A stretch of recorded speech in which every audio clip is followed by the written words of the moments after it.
So you're playing Genshin, you do a 10 pull, and while you don't get a 5-star, you do get 4-star Diona. Now, what do you get with Diona besides the character whose name I could not pronounce correctly whenever I was comparing her with Layla?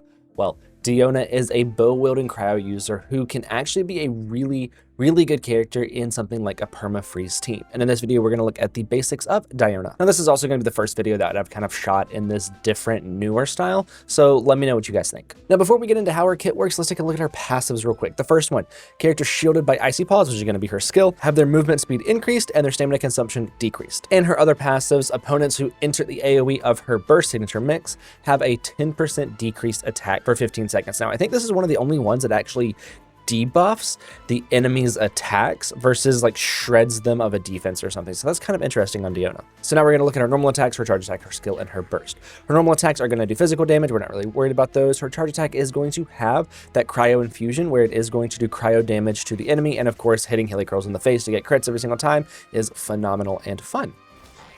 Now her skill is going to have a tap and a hold. If we tap it, it is going to shoot out 2 Icy Paws. If they hit enemies, then you're going to get a shield onto Diona, and for every Icy Paw that hits, it is going to increase the duration of the shield. The shield is a cryo shield, so it is going to be easier for somebody with like a pyro enemy to be able to break it. Now, if we hold down her skill, she's going to shoot out 5 Icy Paws.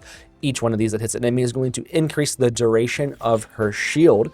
Still going to be a cryo shield, but even with this increase in duration, you're not going to have a permanent uptime, right? The cooldown of the skill does last longer than the duration of the shield. So you will have a little bit of downtime where you will not be able to get a shield from Diona. But even so, it can still be a very good cryo shield. It does scale off of her HP, so whenever we're building her out, we are going to want to make sure that we do have some HP investment. Probably either on the sands or the goblet or even possibly the circlet. But because there are very few bows that have HP main stats in them, especially if you missed that recent event, then we're probably going to be going for like energy recharge in her bow, but HP is going to probably have to come from her artifacts. Now, if we look at her burst, it is going to do an AoE cryo damage as well as healing your character that is standing inside of its AoE. This healing does come from her HP as well, so investing in HP for the shield does translate to more healing from her burst. Now, because she is very burst reliant, meaning that we want to be using her burst a lot, especially if you're going to run her with somebody like Farina in a permafreeze team, then we do need to have some energy recharge on Diona, which is why I was talking earlier about where do we get our HP from and where do we get our energy recharge from. Most likely you're going to get energy recharge from the weapon, and then you're going to be running like HP in the artifact. But we will look at that in just a little bit. Now, the only downside to this healing is that you do have to stand in the healing, and it only heals your character that is currently on the field. It doesn't do like a team-wide healing, like Jean's burst perhaps, but it only works on people that are standing inside of the AoE. So you kind of need to use it with somebody that wants to be close. Maybe like a Yaka would be a good example, especially if you're gonna be running like a Yaka with Farina, then Diona can actually be a really good cryo applicator and healer for a Yaka to stack fanfare points with somebody like Farina. And having that little bit of a shield to kind of just protect a Yaka also won't be bad either.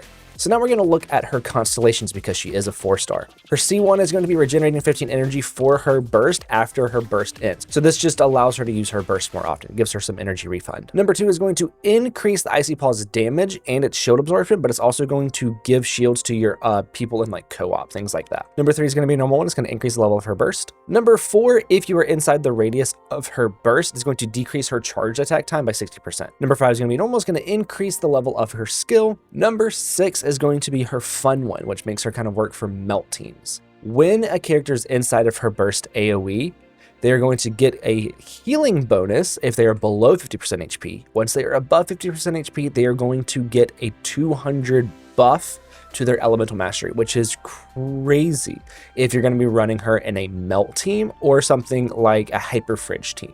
And there is even another way that you can get another 120 EM buff to your other characters. That is going to be with something like the Instructor set. Now, the Instructor set is going to be a little bit more niche set for Diona, but it can be very good. You can run something like an Instructor set with full HP, so that way she can still have a decent shield and still have good healing. But whenever you cause an elemental reaction, it is going to give 120 EM to your entire party for 8 seconds. So this can be really good if you're going to be running her in like a melt team where you want either the pyro character or the cryo character to get that EM only from Diona.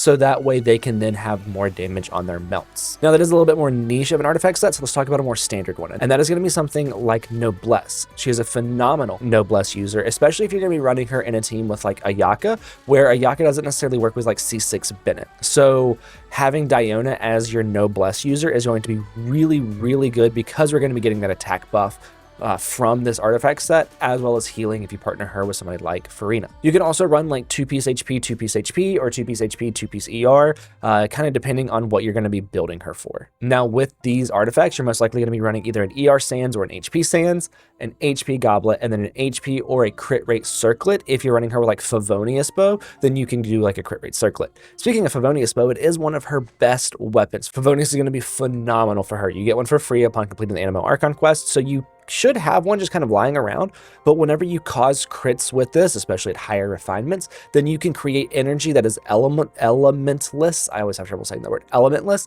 that can kind of make her a pseudo battery either for herself or for somebody else. It doesn't have to necessarily be a cryo character. This is going to give her a ton of energy recharge to where maybe you can run HP across the board and get a little bit more ER and substats to have her healing a lot, as well as have enough energy to use her burst off cooldown, which works great with Noblesse. Now, if you did a recent event, then you should have the Sequence of Solitude, which is going to be an HP bow. It's one of the very, very few HP bows in the game.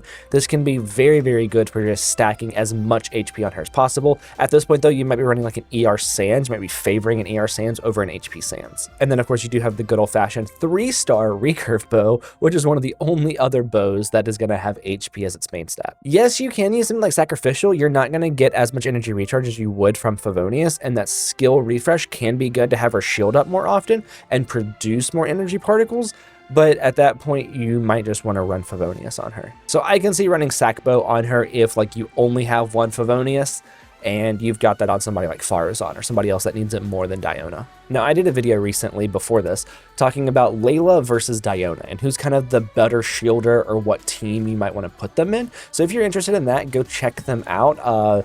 It was a very, very interesting team. It was one of the first videos that I made kind of in this style. So do make sure that you go check it out. It's going to be on TikTok and it's on YouTube as well. I don't think I really cut anything out between the two of those. So go check them out. Now that's going to be it for this video. Cookie has green hair. I have purple hair, and I'll see you in the next one.